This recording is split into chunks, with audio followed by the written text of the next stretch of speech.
Assalamualaikum warahmatullahi wabarakatuh. Alhamdulillah rabbil alamin wassalatu wassalamu ala asyrafil anbiya'i wal mursalin wa ala alihi wa sahbihi ajma'in. Saya Ahmad Hafizan bin Arifin. Perkhususan pendidikan Islam, akan berkongsi satu pembentangan kaedah penyelidikan satu yang tajuk saya ialah berkenaan dengan kompetensi profesional dan pedagogikal guru pendidikan Islam mempengaruhi tahap bacaan Al-Quran murid sekolah rendah. Pada awal pemilihan tajuk, sebenarnya saya telah memilih tajuk berkenaan dengan PNP ataupun pengajaran dan pembelajaran yang memberi pengaruh kepada bacaan Al-Quran.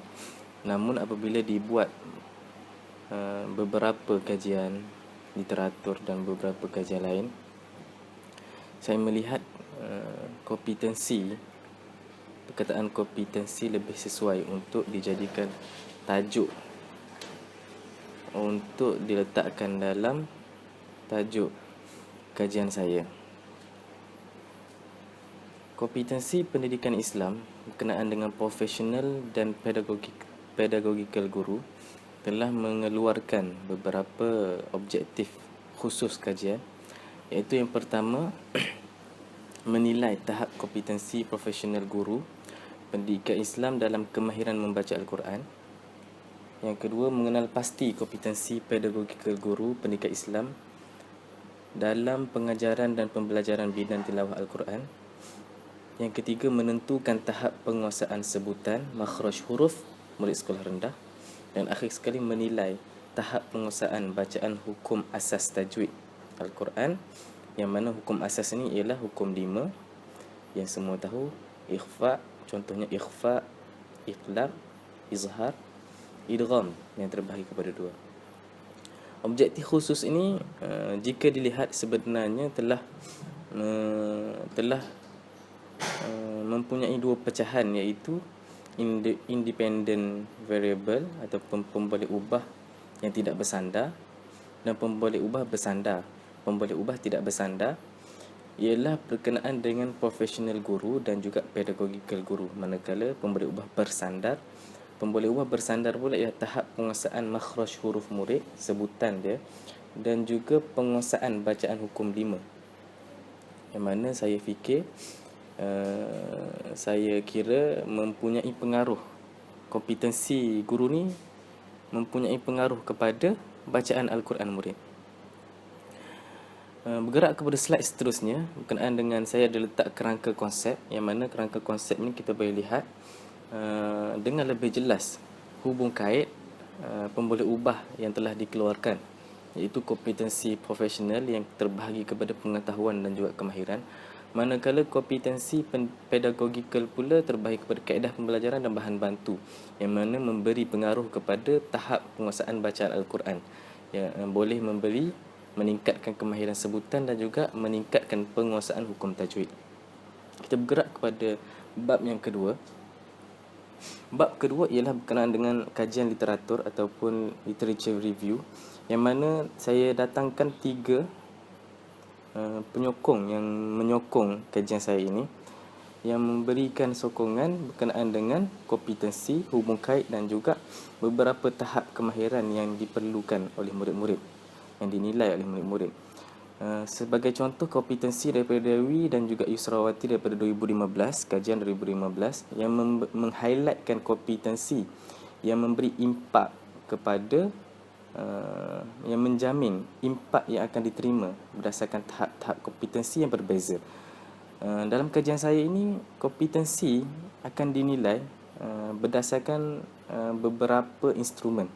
Seterusnya, daripada Fresita 2013 dalam Desmita 2009, kajian ini yang dibuat menunjukkan terdapat hubung kait yang ketara berkenaan dengan pengetahuan murid ataupun kefahaman murid yang disebabkan oleh perkembangan kognitif pertama dan juga lingkungan pembelajaran.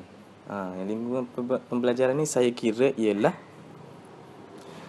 dari segi, maknanya dari segi guru lah, dari segi guru yang mempunyai kompetensi yang berbeza.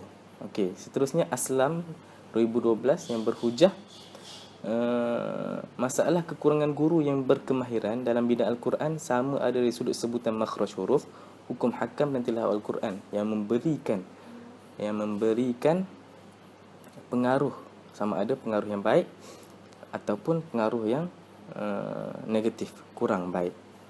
Seterusnya bergerak ke kajian metodologi bab 3, yang mana saya telah memilih reka bentuk kajian mix ataupun campuran antara kualitatif dan kuantitatif. Saya kira untuk kajian Al-Quran ini, bila disemak, ada yang menggunakan kajian kualitatif dan juga kuantitatif. Tetapi disebabkan saya ingin menilai tahap penguasaan kemahiran, jadi saya kira kualitatif lebih baiklah berdasarkan kepada Dr. Zamri, menguatkan lagi saya punya rasa untuk menggunakan kualitatif. Walaupun saya kira kualitatif ialah kaedah reka bentuk kajian yang agak sukar. Kajian saya ini akan melibatkan 5 buah sekolah di Kuala Lumpur, daerah Keramat, yang mana populasi dia dianggarkan seramai 100 orang guru yang berada di Kuala Lumpur, dan sampel yang akan saya gunakan ialah 25 orang. Pemilihan sampel ini tidak dipilih secara rawak, namun dipilih secara tak rawak, yang mana memerlukan kriteria tertentu. Kriteria tertentu ini saya kira saya pilih berdasarkan 3 bahagian. Yang pertama ialah guru cemerlang pendidikan Islam. Yang kedua ialah guru senior ataupun guru yang telah mengajar lebih daripada 10 tahun ke atas, yang mana saya kira mempunyai kompetensi tertentu yang perlu saya nilai.